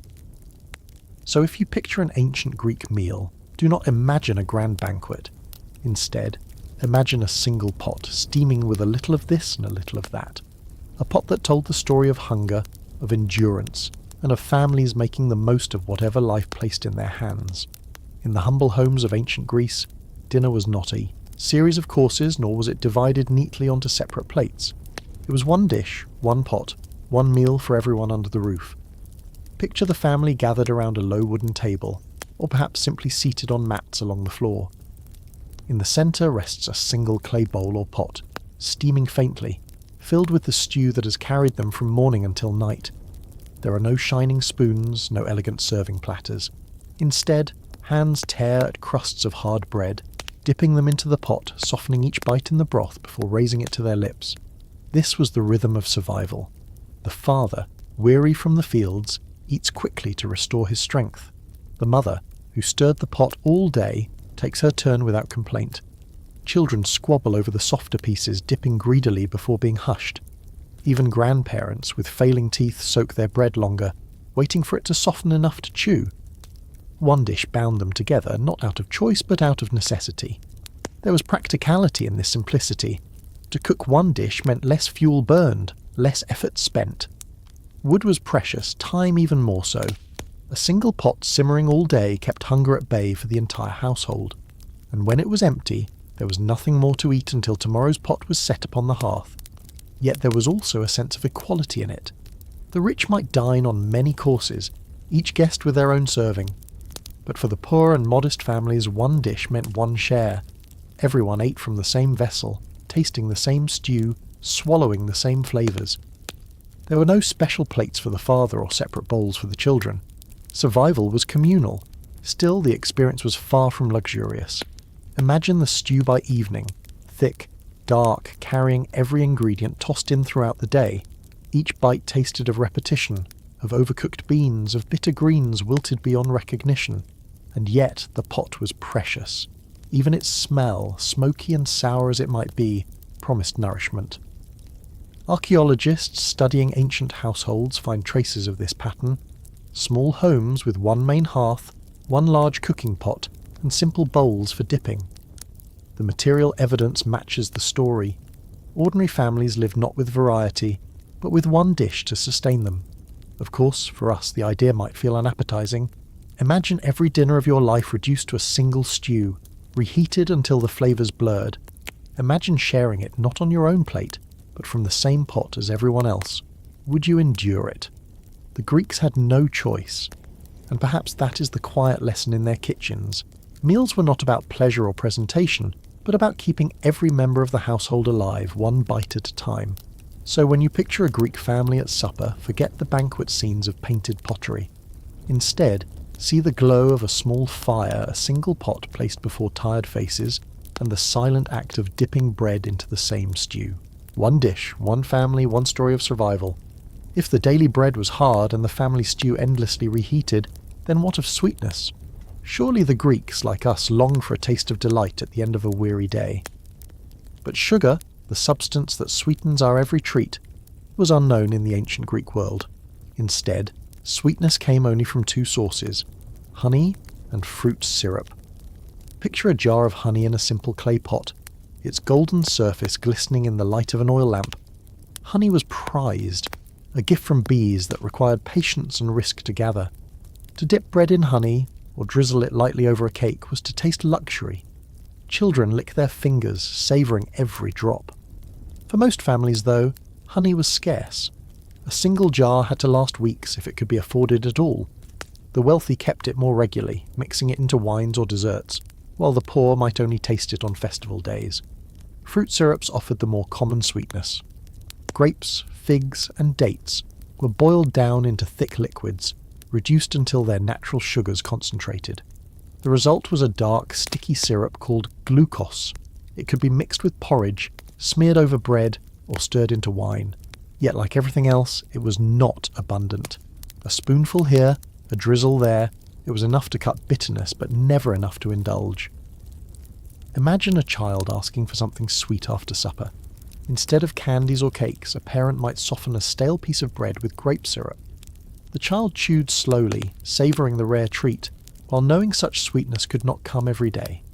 To us, used to endless sugars, this might feel almost cruel. But in ancient Greece it was normal. Sweetness was a rarity, not a guarantee, and here lies an irony. We might imagine Greeks feasting on honey cakes every evening, as myths often suggest. Yet the truth was more modest. Honey appeared in rituals and offerings to the gods more often than in daily meals. Fruit syrup was cheaper, but it too required fruit harvests, boiling and storage. For the poor, most days passed without anything sweet at all. The absence of sugar shaped the very meaning of treat. To us, a biscuit or chocolate bar is ordinary. To them, a spoonful of honey was an event, a reminder of festivals, weddings, or sacrifices.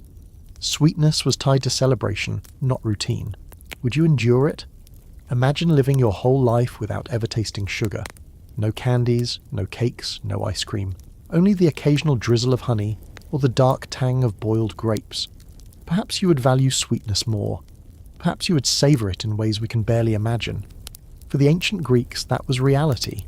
Sweetness was rare, precious, and fleeting, like a gift from the gods themselves. If honey and fruit syrup were rare delights for ordinary families, imagine what it meant to turn them into desserts. In ancient Greece, sweets were not everyday indulgences. They were luxuries, reserved for the tables of the wealthy and the celebrations of the gods. For most people, dessert was not even a concept. Meals ended simply, often with nothing more than a final piece of bread or a sip of diluted wine. Picture a wealthy household in Athens.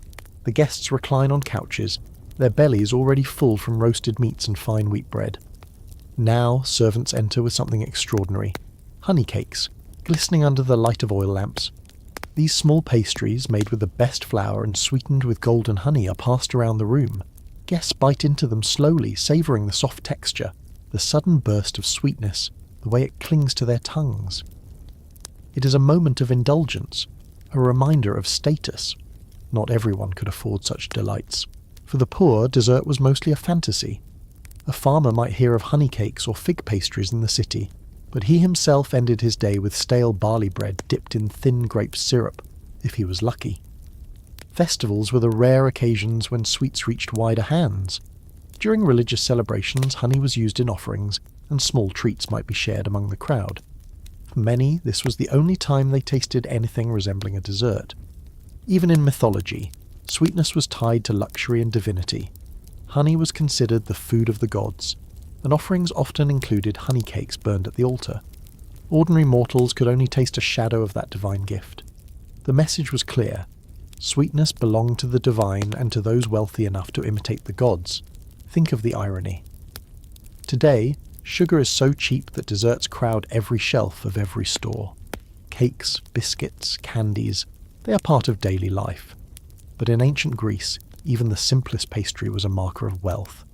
To serve dessert meant to announce that you had access to fine wheat, expensive honey, and the leisure to prepare something beyond survival. Would you have endured it? Imagine sitting at a wealthy man's banquet, watching a tray of honey cakes pass by, knowing that outside, in the village, families shared one pot of reheated stew.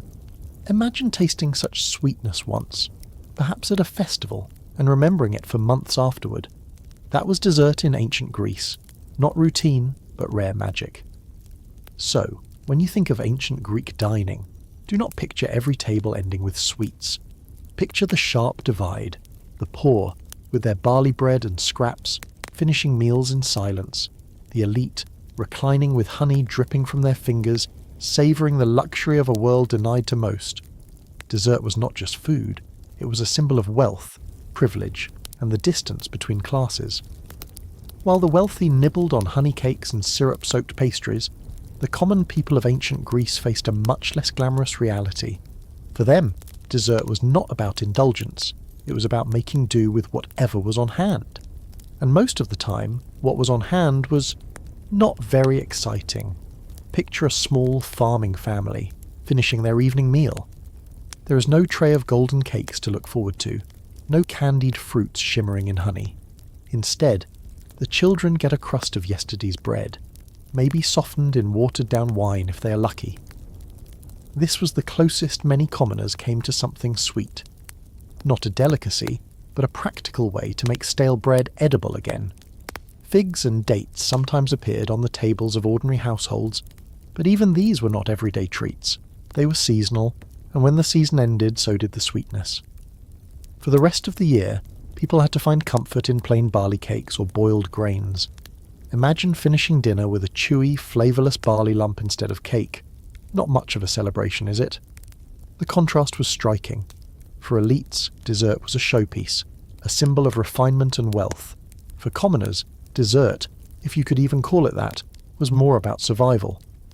A farmer might dry figs for the winter, or collect wild berries when they were in season.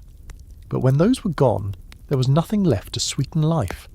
It was food stripped down to its most basic form, filling the stomach without pleasing the tongue.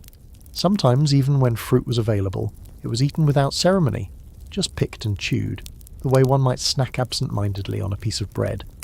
There were no elaborate recipes, no layers of dough, no sweet syrups poured over the top.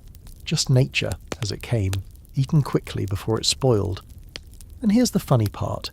Imagine yourself invited to a poor man's table in ancient Greece. You've just listened to stories about honey cakes and candied nuts served in marble-floored villas. You sit down, and after a bowl of overcooked barley stew, your host proudly offers you A wrinkled dried fig and a hard lump of bread. Would you smile politely and eat it, or admit you were dreaming of the elite's honey-soaked pastries? This gap between the rich and poor was not just about taste, it was about experience. For the poor, the memory of sweetness was rare, tied to festivals or lucky harvests. For the rich, it was expected, part of the rhythm of every banquet. Dessert for the commoner was an occasional guest. For the elite, it was a permanent resident at the table. So, when we look back at ancient Greece, we should not imagine every dinner ending with delicate treats.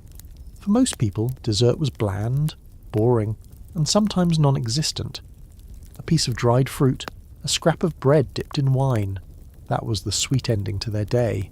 And honestly, would you have been satisfied with that? Probably not. But for the commoners, it was life, and they endured it, one bland bite at a time. If there was one ingredient that truly defined the ancient Greek diet, it was olive oil. Rich or poor, farmer or noble, everyone relied on it. They used it for cooking, for lamps, even for cleaning their skin. But there was one tiny problem. Olive oil didn't stay fresh for very long, and when it went bad, well, let's just say it wasn't pleasant. Imagine yourself walking into a small Greek kitchen, the air heavy with the smell of yesterday's stew. In the corner stands a clay jar of olive oil sealed, at least in theory, with a bit of wax or cloth. Now remember, refrigeration didn't exist. There were no glass bottles, no airtight containers. The oil sat there in the Mediterranean heat, soaking in the flavours of clay, dust, and sometimes even insects. By the time it reached your plate, it could taste more like rancid wax than golden sunshine. The wealthy, of course, had better storage. They could afford new amphorae, tightly sealed lids, and even cool storerooms where oil stayed fresher. But the average household wasn't so lucky. Their jars cracked easily, seals leaked, and heat spoiled the oil within weeks. And still, they had no choice but to use it. Food without oil, unthinkable. So they endured the bitter, sour taste, pretending it was just part of the dish. Think for a moment. Have you ever tasted oil that has gone bad? That greasy, almost metallic flavour that lingers in your mouth. Now imagine it on every piece of bread, every stew, every vegetable you eat for weeks. The Greeks might have gotten used to it, but would you? I doubt it. And here lies the irony. Olive oil was considered a gift from the gods, sacred to Athena herself. Yet mortals often consumed it in a state that was closer to punishment. The poor might whisper a prayer as they poured it over their food, not in gratitude but in hope that it wouldn't make them gag. Worse still, bad olive oil was not just unpleasant, it could make you sick. Stomach problems were common, though people rarely blamed the oil. They blamed the gods, or bad air, or their own weak constitution. Meanwhile, the rancid jars kept pouring. Picture a family sitting down to dinner. Barley bread dipped in oil, a few olives, maybe a piece of salted fish. The father dunks his bread, chews and grimaces. The child copies him, makes a face, but eats anyway. Because in the end, hunger was stronger than taste. The oil might be spoiled, but it still filled the stomach, and so olive oil, the pride of Greece, became both blessing and curse. It lit their lamps, anointed their athletes, and flavoured their meals, whether fresh or rancid. For the rich, it was golden, smooth, and fragrant. For the poor, it was often bitter, heavy, and hard to swallow. Would you have survived on rancid oil meal after meal? Perhaps, but you wouldn't have enjoyed it, and neither did they. When olive oil was fresh, it was smooth, fragrant, and almost golden green in colour. But when it spoiled, it became something else, entirely. Ancient Greek households knew the smell all too well, sharp, sour, almost like wet leather left out in the sun. And once that odour filled the kitchen, it clung to everything. The bread, the stew, even the air itself. Picture a poor family breaking bread at dinner. The mother pours a little oil from the clay jar, and instantly the room is filled with that unmistakable odour. Everyone pretends not to notice at first. The father dips his bread, takes a bite, and chews with the determination of a soldier. The children follow his lead, noses wrinkling. They are not just eating food, they are enduring it. The taste was no kinder than the smell. Instead of the smooth richness we imagine today, spoiled olive oil was bitter, greasy, and left a strange coating on the tongue. Once you tasted it, the flavour lingered long after the meal ended. No amount of watered-down wine could quite wash it away. Of course, the wealthy had the luxury of discarding bad oil and opening a new amphora. But the poor? They couldn't afford to waste a single drop. They used it anyway, bitterness and all. Sometimes they tried to mask the taste with garlic or herbs, but it was like trying to perfume a swamp. The oil's strong odour always found its way back to the centre of the dish. And here's a thought experiment. Imagine being invited to dinner at an ordinary Greek household. You sit down, hungry from a long day, and your host proudly offers bread dipped in oil. You smile politely, take a bite, and suddenly your mouth fills with that sour, bitter greasiness. What would you do? Spit it out? Offend your host? Or swallow, smile, and pray you wouldn't be offered seconds? The Greeks themselves were used to it. For them, this wasn't unusual. It was life. They didn't expect their oil to be perfect. They expected it to be tolerable. Spoiled oil was a reality, and complaining about it was useless. Better to eat in silence than to starve. But the smell carried beyond the table. Kitchens, storage rooms, even clothing could take on the odour of rancid oil. Imagine stepping into a neighbour's house and instantly knowing by the smell in the air that their oil had turned.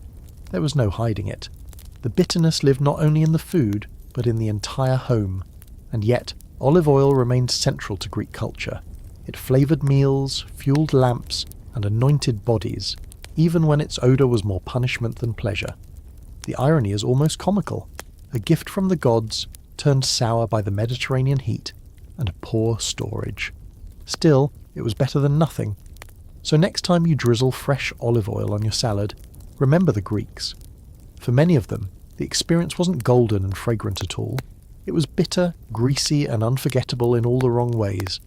Would you have endured it night after night? They did. Because in ancient Greece, taste came second to survival. One of the strangest things about olive oil in ancient Greece was that no matter how bad, it became, whether bitter, sour, or downright rancid, it was still considered too precious to waste. People used it in cooking, yes, but also in cosmetics, cleaning, and even religious rituals. A jar of oil could spoil, but it would never be thrown away. Imagine sitting down to dinner, dipping your bread into oil that smells faintly of old leather. You choke it down, grimacing at the bitterness. Hours later, in the bathhouse, you see athletes rubbing that very same kind of oil onto their skin as a cleanser and moisturiser. Food and face cream all from the same source. Suddenly your appetite feels a little weaker. For the Greeks, olive oil was more than food. It was a multi-purpose necessity. In the kitchen, even rancid oil could keep vegetables from sticking to pans or make bread less dry. On the body, it was believed to protect and nourish the skin. People coated themselves in it before exercise, then scraped it off with a tool called a strigil, carrying away dirt and sweat along with the oil. To us that might sound like spreading spoiled butter on your arms before a jog, but to them it was daily hygiene. The wealthy, of course, had access to fresher, better oil for both cooking and cosmetics. Their amphorae were carefully sealed, their oil fragrant and golden, but the poor made do with what they had. If the oil had soured, they simply shifted its use, in the pot, on the body, or even in lamps to provide light. Nothing went to waste. Think for a moment. Would you smear rancid oil on your skin, knowing it smelled sharp and unpleasant? The Greeks did without hesitation. They even mixed it with herbs or perfumes to cover the odour, turning spoiled oil into an early form of scented lotion. And here's the funny part. Visitors to a bathhouse would leave not only cleaner, but also carrying the faint aroma of yesterday's dinner. Garlic stew and body care, all in one. The overlap between cooking and cosmetics might feel odd to us, but for them it was practical. Oil was expensive to produce, labour-intensive to press, and central to daily life. It was a currency of sorts, traded across the Mediterranean, stored in huge jars and guarded carefully. Spoilage didn't strip it of value, it only shifted its purpose, and yet, the irony is hard to miss. This sacred gift from the goddess Athena was consumed in meals that tasted bitter, and rubbed onto bodies that smelled no better. Whether nourishing or nauseating, olive oil was everywhere. To live in Greece was to live with oil, in your bread, in your hair, even in the flame that lit your home at night. So yes, olive oil could go rancid, it could stink, it could make your food taste unpleasant. but the Greeks never abandoned it. They cooked with it, they bathed with it, they prayed with it. It was both their butter and their beauty cream, their lamp fuel and their medicine. A single, smelly, indispensable companion to daily life. In ancient Greece, dining was not always a private affair. For most commoners, meals were often eaten outdoors in public spaces or at the edge of their homes. Kitchens were small, smoky and cramped. Fires were hot, air circulation was minimal, and cooking inside the house could make the whole space uncomfortable. So families took their meals outside whenever possible. Imagine a sunny afternoon in a modest village. A family spreads mats or simple cloths on the stone-paved courtyard. Pots of barley stew sit in the centre, along with jars of olive oil, a few vegetables and hard loaves of bread. Children sit cross-legged, dipping crusts into the stew while neighbours walk past, exchanging greetings and gossip. In this way, mealtime became both necessity and social event. Eating outdoors offered a chance to breathe fresher air, but it also meant that the meal was exposed to dust, wind, and curious animals. Birds might peck at crumbs, and dogs could snatch a loaf if no one was watching. The family adapted, learning to eat quickly and protect their food. In some busy towns, markets and public squares buzzed with activity, and mealtimes blended with the rhythm of daily life. Food wasn't just fuel, it was part of the neighbourhood scene.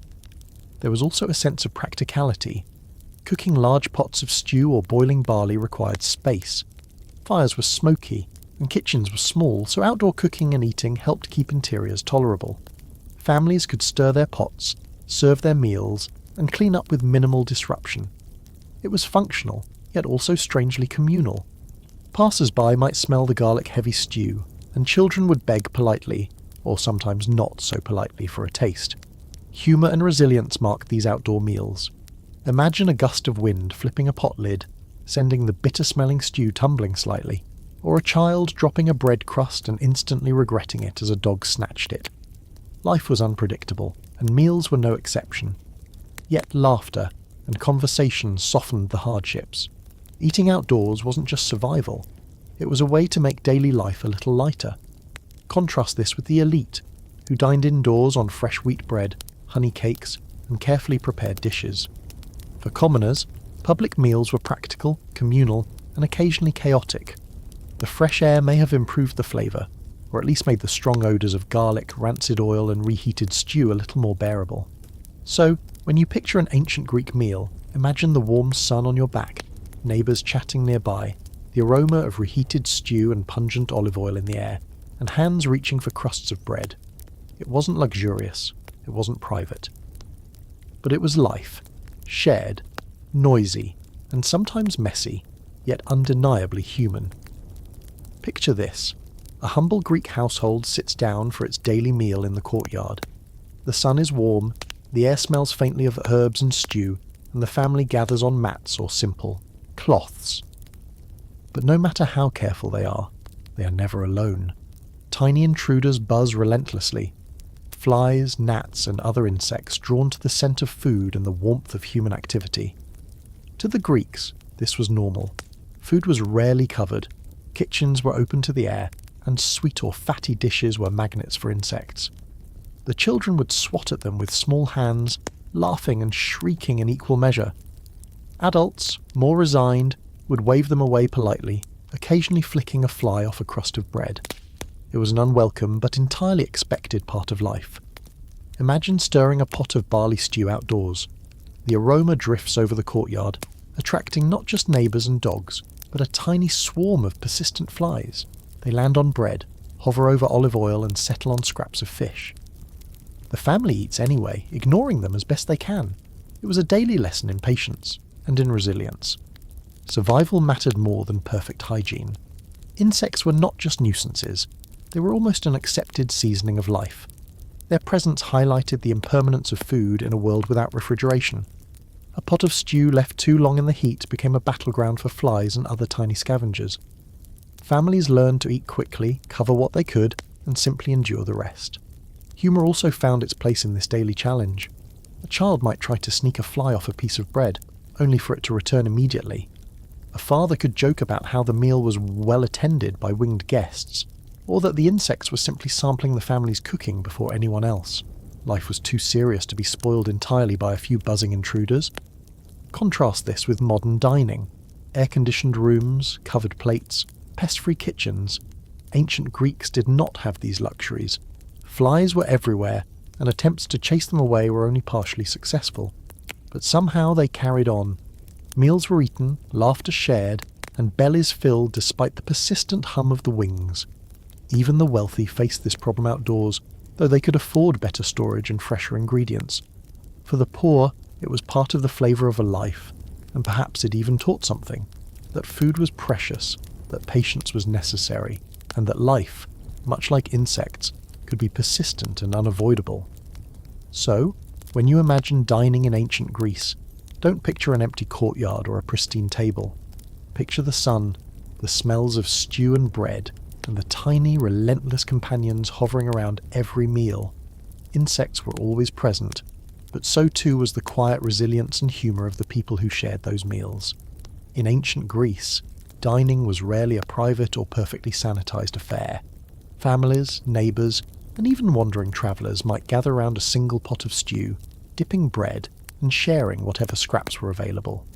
It was practical, yes, but by modern standards the level of hygiene was minimal. Picture a bustling courtyard or open-air kitchen. The pot of stew bubbles on a low fire, bread rests on a cloth, and everyone reaches in with their hands or simple utensils. Flies hover, dust swirls, and the occasional dog might linger nearby, hoping for a dropped crust. Despite all this, plates, or bowls, are shared, and food moves from hand to hand. It's communal in the truest sense. This arrangement was born out of necessity. Large households could not afford separate meals for each individual. Cooking was laborious, and the most efficient way to feed many people was through a shared dish. So, cleanliness took a back seat. Hands were washed if water was available, but often the same water was reused, and bread and stew frequently mingled with whatever came first. The priority was survival, not sanitation. Humour, however, found its way into these humble gatherings. A child might absent-mindedly drop a piece of bread into the dirt and immediately retrieve it, declaring it still good. Adults might joke about the stew being well seasoned by nature, referring to dust or insects that had briefly landed in it. Life was too urgent to fuss over every little imperfection. Communal eating also reinforced social bonds. Even with minimal hygiene, sharing a meal created a sense of togetherness. Stories were told, laughter shared, and everyone experienced the same bitter, sour, or overcooked flavours. The act of eating together became more important than the exact taste or cleanliness of the food. Contrast this with modern expectations. Today, communal eating is often paired with careful hygiene, washed hands, clean utensils, covered dishes. In ancient Greece, none of these were guaranteed. Yet somehow, families thrived, children grew, and the rhythm of daily life continued. The messiness of shared meals did not stop survival. It defined the communal spirit. Even in wealthier households, some degree of shared dining occurred, though it was more organised and slightly cleaner. For the poor, it was rougher, unpolished, and occasionally unsavoury. But it was life, and it worked. They learned resilience, patience, and the ability to eat without complaint.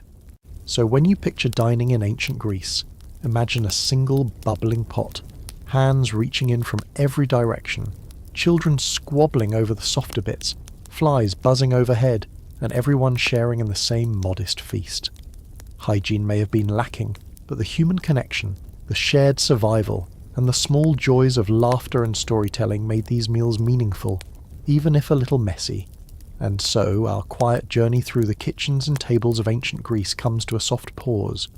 We've wandered through the scents, the strange flavours, and the textures that might have made even the hardiest stomachs pause. Thank you truly for being here, letting your mind drift with me through these distant times, where meals were far from what we now call pleasant, yet life carried on in its own steady rhythm. Wherever you are now, may your night be just as still as theirs once was. Perhaps you're tucked beneath blankets, a gentle fan stirring the warm air, or gazing out at a quiet street where lights twinkle softly. Let yourself breathe deeply, letting the curiosity and the strangeness of those ancient tastes settle gently behind your eyelids.